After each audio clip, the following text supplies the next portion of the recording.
Tanggapin niyo ang aming alay. Gamitin niyo ang aming buhay na nakalaan para maglingkod at magpuri sa inyo. Dinadakila namin ang inyong ngalan, dinadakila namin ang inyong presensya. Purihin ka, Panginoong Hesus.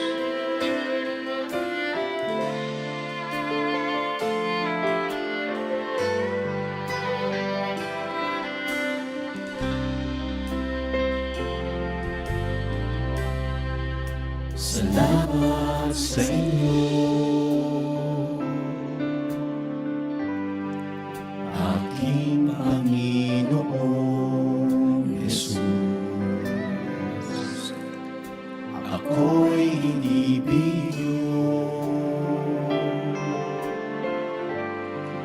at inangking lubos.